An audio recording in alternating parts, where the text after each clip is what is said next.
কোনো পরিবাহীর মধ্য দিয়ে তড়িৎ প্রবাহিত হলে পরিবাহীর পারিপার্শ্বিক অঞ্চলে একটা চুম্বক ক্ষেত্রের সৃষ্টি হয়। সেই চুম্বক ক্ষেত্রের পরিমাণ কত হবে সেইটা আমরা বায়ট-সাভার্ট সূত্র বা ল্যাপ্লাসের সূত্রের সাহায্যে আমরা জানতে পারি। ধর এই যে পরিবাহীটা, এই ছবিটা যেটা আঁকা আছে, এই পরিবাহীর মধ্যে দিয়ে ধর আই প্রবাহমাত্রা যাচ্ছে, আই প্রবাহমাত্রা, তাহলে প্রবাহমাত্রা কিন্তু স্কেলার রাশি। তাহলে এক্ষেত্রে যদি আমরা পরিবাহীর একটা ক্ষুদ্র অংশ ডেল্টা এল এর জন্য, যার অভিমুখ এই যে ভেক্টর রাশি ডেল্টা এল এদিকে, তাহলে ডেল্টা এল এর জন্য ওই ডেল্টা এল থেকে আর দূরবর্তী পি বিন্দুতে, তাহলে এখানে চৌম্বক ক্ষেত্র কোন দিকে হবে না, সেই ডানাতে দক্ষিণ হস্তে মুষ্টি নিয়ম অনুযায়ী এই যেখানে যে তারটাকে মুঠো করে ধরিস, ধরলে এই জায়গায় কী হবে, এটা বড় রেখাগুলো উপর থেকে নিচের দিকে, তাহলে নিচের দিকে ওই জন্য ক্রস চিহ্ন দিয়ে এটা দেখানো হয়। ঠিক আছে, তাহলে বড় রেখা নিচের দিকে, তার মানে চৌম্বক ক্ষেত্র কী হবে, তল থেকে নিচের দিকে, সেই জন্য এটা ক্রস চিহ্ন দিয়ে দেখানো হয়েছে। তাহলে সেই ওই বিন্দুতে চৌম্বক ক্ষেত্র delta B proportional to I, প্রবাহমাত্রা সমানুপাতিক, proportional to sine theta, proportional to delta L, proportional to 1/r²। তাহলে একসঙ্গে লিখলে কী হবে, delta B proportional to I delta L sine theta by r²। তাহলে এই সমানুপাতিক সম্পর্ক থেকে সমান করতে গেলে একটা ধ্রুবক লাগে, সেই ধ্রুবকটা μ0/4π, যেখানে ওই μ0টাকে কী বলা হচ্ছে না শূন্য মাধ্যমে চৌম্বক ভেদ্যতা, এর মান হচ্ছে 4π × 10⁻⁷ হেনরি/মিটার। ঠিক আছে, এই হলো তো ল্যাপ্লাসের সূত্র। তাহলে ভেক্টর রূপ না, ভেক্টর রূপটা তোর এখানে দেখ, এই যে ডেল্টা এল ক্রস যদি তুই আর করিস, এটা তো আর ভেক্টর এদিকে, তা ডেল্টা এল ক্রস আর করলে কি হবে, মড ডেল্টা এল মড আর ক্যাপ, সরি মড আর সাইন থিটা। ঠিক আছে, তাহলে actually delta L cross R cap করলে কি হবে, ডেল্টা এল সাইন থিটা মানটা দাঁড়াবে।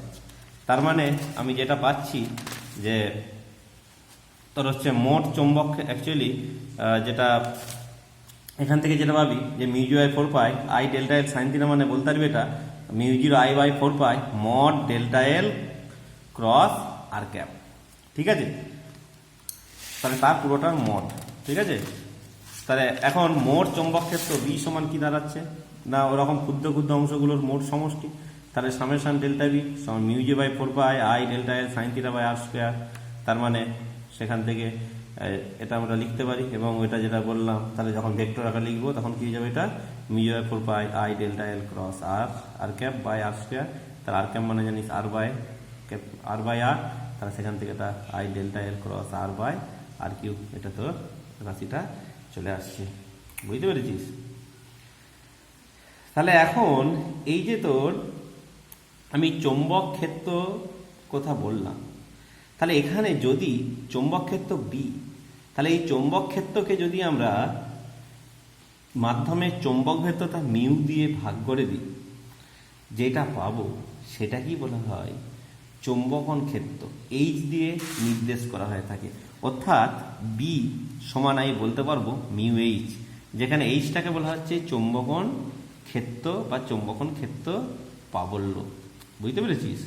তাহলে সেক্ষেত্রে এই এইচের সঙ্গে বি এর যে সম্পর্কটা পাওয়া গেছে, তাহলে এখানে আমি বলতে পারি যে কোনো পদার্থের কোনো বিন্দুতে কি আছে চৌম্বক ক্ষেত্র, এবং ওই পদার্থের চৌম্বক ভেদ্যতার অনুপাতকেই বলবো কি চৌম্বক প্রাবল্য বা চৌম্বকন ক্ষেত্র। এর একক অ্যাম্পিয়ার মিটার ইনভার্স। এসআই পদ্ধতিতে অ্যাম্পিয়ার মিটার ইনভার্স, সিজিএস পদ্ধতি বা গাউসীয় পদ্ধতিতে একক হবে সম্পর্কটা ওরেস্টের, একক হবে ওরস্টের।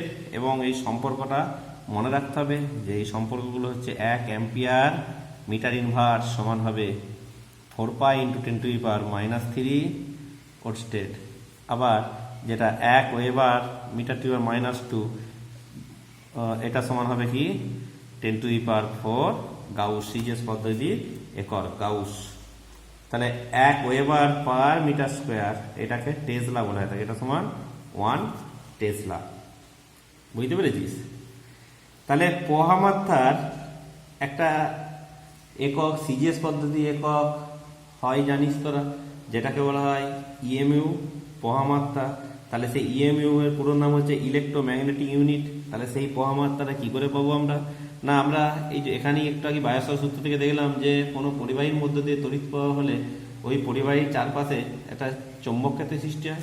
তাহলে যদি আমরা এমন একটা পরিবাহী নিই যে যার দৈর্ঘ্য 1 সেমি এবং পরিবাহীটার এটা দেখি সেটা বক্র পরিবাহী, তাহলে পরিবাহীটা যদি একটা 1 সেমি ব্যাসার্ধের বৃত্তচাপে পরিণত করে যায়, মানে এটা ব্যাসার্ধটা এটাও 1 সেমি এবং এখান থেকে এই দৈর্ঘ্যটা 1 সেমি দিয়ে যদি এতে তুই তড়িৎ প্রবাহ চালনা করিস,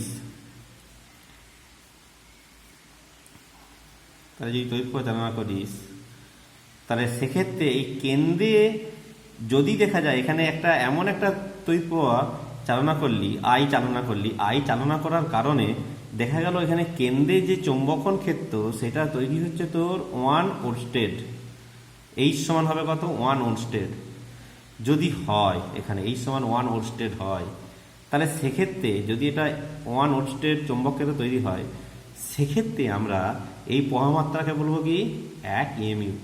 তার মানে একটি 1 সেমি দৈর্ঘ্য বিশিষ্ট পরিবাহী তারকে 1 সেমি ব্যাসার্ধের বৃত্তচাপে পরিণত করা হলে সেটির মধ্য দিয়ে যে প্রবাহের জন্য বৃত্তের কেন্দ্রে 1 ওরস্টেড চৌম্বক প্রাবল্য উৎপন্ন হয় তাকে প্রবাহের তড়িৎচুম্বকীয় একক বা ইএমইউ বলা হয়ে থাকে।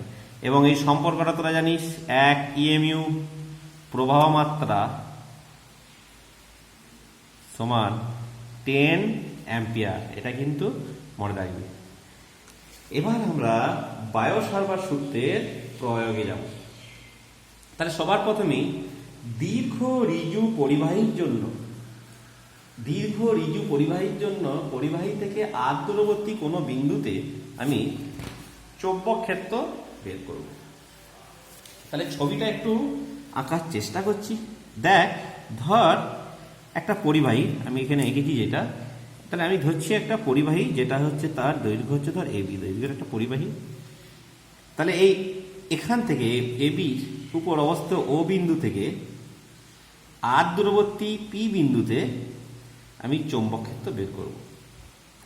তাহলে অ্যাকচুয়ালি কিভাবে বের করবো আমি? না, তাহলে আমাকে এই পরিবাহীর যে কোনো একটা ক্ষুদ্র অংশের জন্য, মানে আমি ছবিটা এখানে পাশে আর একটা আঁকছি তাহলে এটা সুবিধার জন্য।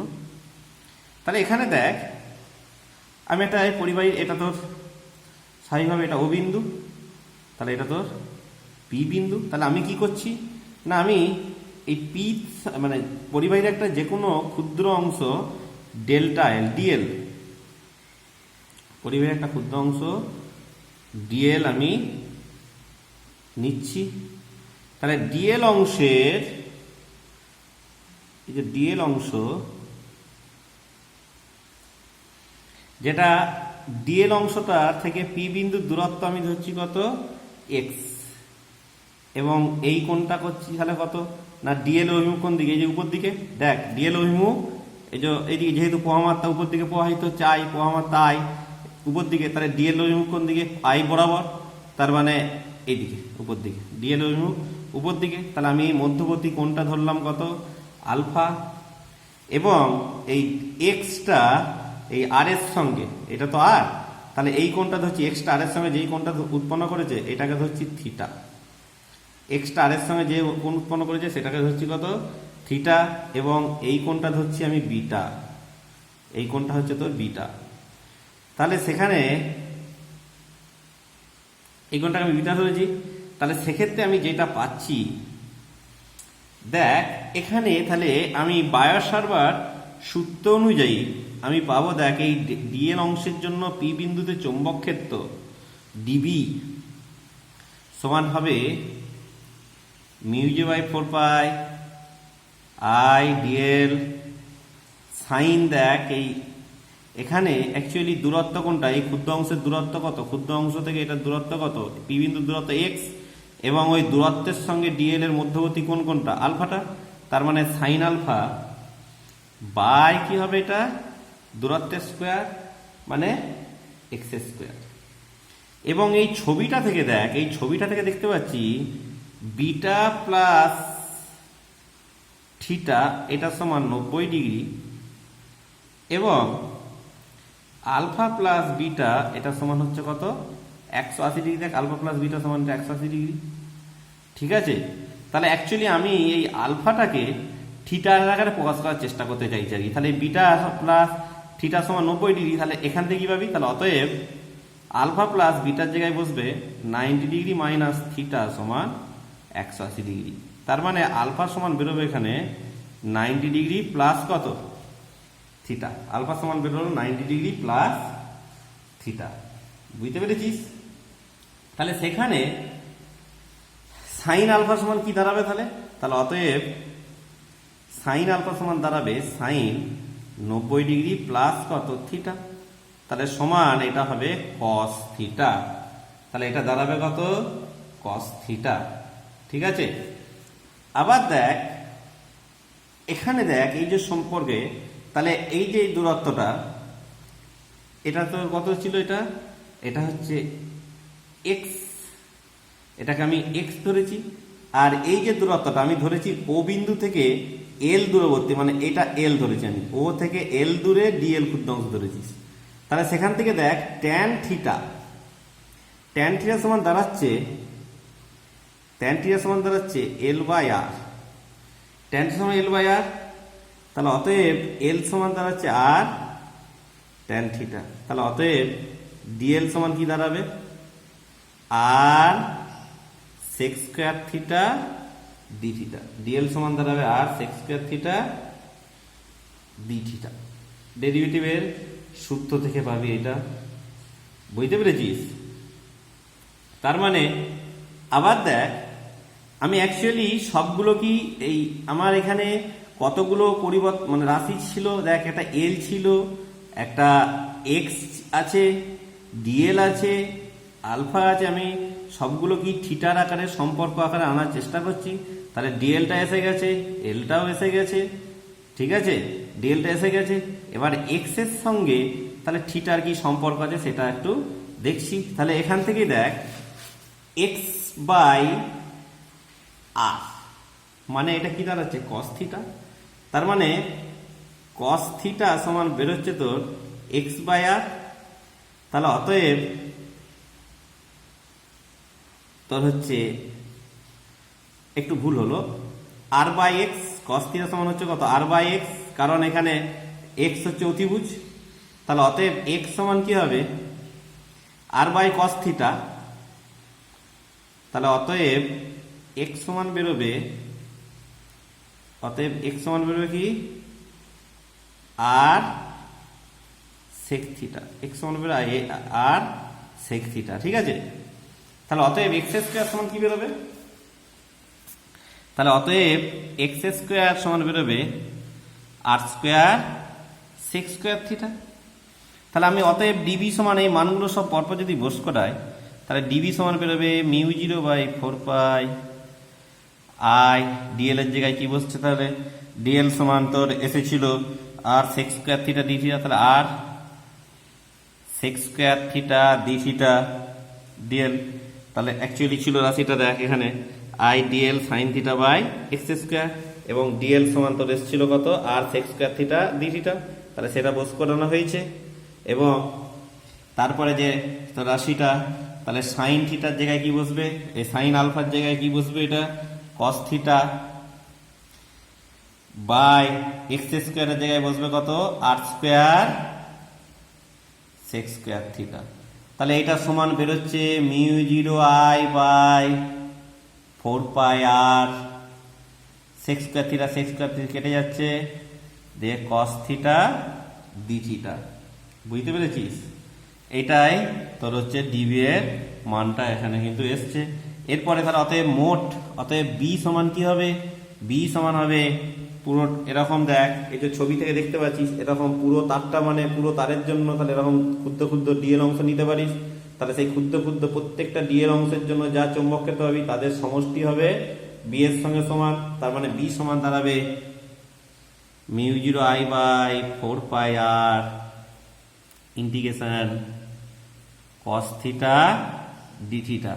এবং এই থিটা এর মানের সীমা কত হবে না, সেই ছবিটা আমি আর এই পাশের ছবিটা লক্ষ্য করে দেখ। তাহলে থিটার মান কি হবে না, থিটার মান পরিবর্তনশীল। তাহলে যখন থিটা দেখ এই নিচে, যখন অ্যাকচুয়ালি এই উপরে যে বি বিন্দুতে যখন যদি ডিএলটা এখানে এই জায়গায় ধরিস, সেক্ষেত্রে থিটা কত হবে?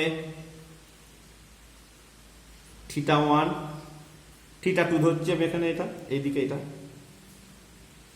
আর এখানে যখন এ বিন্দুতে যখন ডিএল অংশটা ধরবি তখন উল্টো দিকে দেখ, থিটা 1টা যেদিকে ধরেছিস, থিটা 2টা যেদিকে ধরেছিস এটা থিটা 2, থিটা এটা যদি থিটা 1 ধরিস, থিটা 1টা কি হবে? তার উল্টো দিকে। তাহলে এটাকে প্লাস ধরলে এটা কি হবে? মাইনাস। তার মানে দেখ, অর্থাৎ এই এখান থেকে এই পুরো তারের জন্য ইন্টিগ্রেশন করতে হবে তো, তাহলে ক্ষুদ্র ক্ষুদ্র অংশ ভেঙে নিলে থিটার মানটা কি হবে? মাইনাস থিটা 1 থেকে চেঞ্জ হয়ে হয়ে থিটা 2 পর্যন্ত হতে পারে, যখন এই ডিএল অংশটা এখানে ধরবি এই পয়েন্টে জাস্ট ওই উপরে বিন্দুতে। বোঝা গেছে? যখন নিচে ধরবি তখন থিটার মানটা মাইনাস থিটা 1, আর যখন এখানে ধরছিস তখন কত? থিটা 2। তার মানে মাইনাস থিটা 1 থেকে থিটা 2 পর্যন্ত মানটা পরিবর্তিত হবে। তাহলে সুতরাং লিমিট মানে সুতরাং ইন্টিগ্রেশনের লিমিটটা কোথায় হবে? মাইনাস থিটা 1 থেকে ইন্টিগ্রেশন শুরু করে থিটা 2 পর্যন্ত করতে হবে। বোঝা গেছে? তাহলে সমান এটা ইন্টিগ্রেশন করলে বেরোবে μ0I/4πr সাইন থিটা, লিমিটটা তোর মাইনাস থিটা 1 থেকে থিটা 2। তার মানে μ0I/4πr sine theta 2 minus of sine minus theta 1। তার মানে এটা সমান বেরোচ্ছে, দেখ, μ0I/4πr sine theta 2 minus of sine minus theta 1। Sine minus theta 1 মানে কি হয়? Minus sine theta 1। তাহলে মাইনাস মাইনাসে কি হয়ে যাবে? প্লাস। তাহলে প্লাস সাইন থিটা 1। বুঝতে পেরেছিস? এই গেল তোর যে পরিবাহী, দ্বিজু পরিবাহী মানে সোজা পরিবাহীর জন্য চৌম্বক ক্ষেত্র। এবার বিশেষ ক্ষেত্র। বিশেষ ক্ষেত্র হচ্ছে, দেখ, তাহলে বিশেষ ক্ষেত্র প্রথমেই 1 নম্বর হচ্ছে তোর অসীম দৈর্ঘ্যের তার। অসীম দৈর্ঘ্যের তার। তাহলে অসীম দৈর্ঘ্যের তার হলে এই ছবি অনুযায়ী দেখ, তাহলে অসীম দৈর্ঘ্যের তার মানে এই পয়েন্টটা কি হবে? বহু দূরে। তাহলে দেখ, এই পয়েন্টটা যখন যত এটা দূরে যাবে তত থিটা 2 এর মানটা কি হবে? দেখ, যখন দেখ এই জায়গায় যদি বিটা হতো তাহলে যা হতো থিটা 2 এর মানটা, যত দূরে যাচ্ছে তত থিটা 2 এর মানটা কি হচ্ছে? বাড়ছে। তাহলে যখন অসীম দৈর্ঘ্য হয়ে যাবে তখন থিটা 2 এর মানটা কি হয়ে যাবে? প্রায় 90 ডিগ্রি হয়ে যাবে। ঠিক একই রকম থিটা 1 যদি এটাও অসীম দূরে হয়, তাহলে থিটা 1টা কি হয়ে যাবে? সেটাও 90 ডিগ্রি হয়ে যাবে। তার মানে অসীম দৈর্ঘ্যের তারের জন্য কি হবে? তাহলে অসীম দৈর্ঘ্যের তারের ক্ষেত্রে থিটা 1 সমান হবে 90 ডিগ্রি, আর থিটা 2 সমান কত হবে? এটাও 90 ডিগ্রি হবে। তাহলে অতএব বি সমান কি দাঁড়াবে? μ0I/4πr sine 90 degree, sine 90 degree plus sine 90 degree. বুঝতে পেরেছিস? তাহলে সেক্ষেত্রে এটা সমান কি দাঁড়াচ্ছে? সমান μ0/4π × 2I/r। এটাই তোর এই ভ্যালুটা দাঁড়াচ্ছে এখানে অসীম দৈর্ঘ্যের জন্য। ঠিক আছে?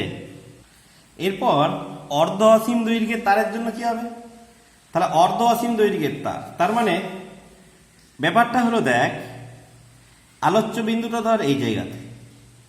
তার মানে যে কোনো একটা হয় থিটা 1 বা থিটা 2, আর এই দ্বিতীয় পয়েন্ট এদিকে। তাহলে মানে থিটা 1 বা থিটা 2টা কত দাঁড়াচ্ছে? এই যে কোনটা উপর দিকে থিটা 2 ছিল তো, তাহলে এই কোনটা একটা কোণ দাঁড়াচ্ছে কত? 0 ডিগ্রি। তাহলে অর্ধ অসীম দৈর্ঘ্যের তারের জন্য থিটা 2 সমান 0 ডিগ্রি, আর থিটা 1 সমান কি দাঁড়াবে? 90 ডিগ্রি। তার মানে বি সমান হবে μ0I/4πr sign 0 degree plus sign কত? 90 ডিগ্রি সমান কি দাঁড়াবে? μ0I/4πr। বুঝতে পেরেছিস? তাহলে অর্ধ অসীম তারের জন্য। এর পরের বিশেষ ক্ষেত্র, যদি আলোচ্য বিন্দুটা 3 নম্বর ক্ষেত্র, আলোচ্য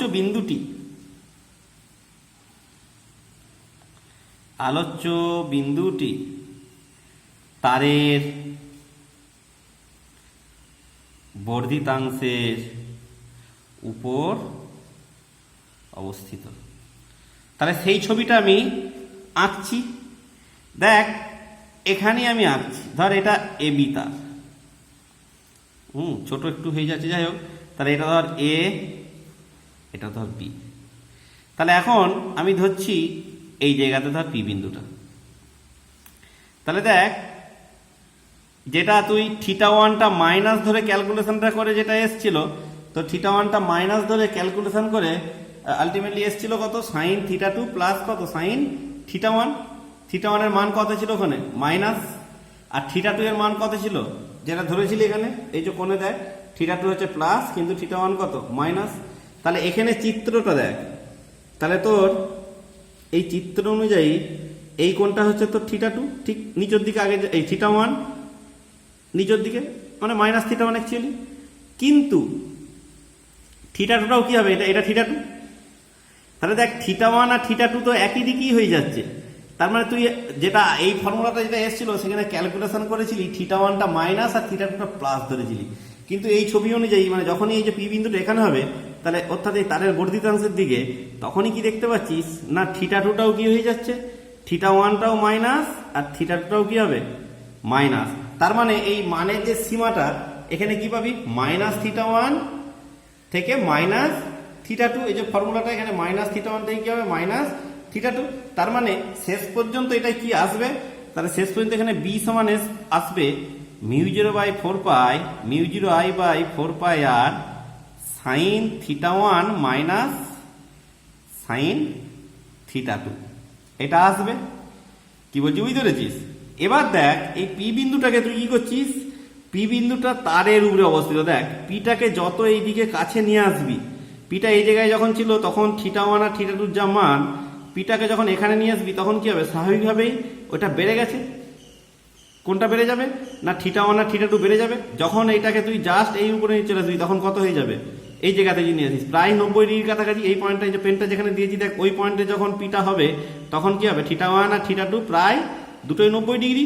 তার মানে তারের উপরে হলে অবশ্যই কি হবে, এটা 90 ডিগ্রি কোণে দাঁড়িয়ে যাবে। ব্যাপারটা বুঝতে পেরেছিস? তার মানে এটা সমান কি দাঁড়াচ্ছে, সাইন থিটা ওয়ান মানে sine 90 degree minus sine 90 degree.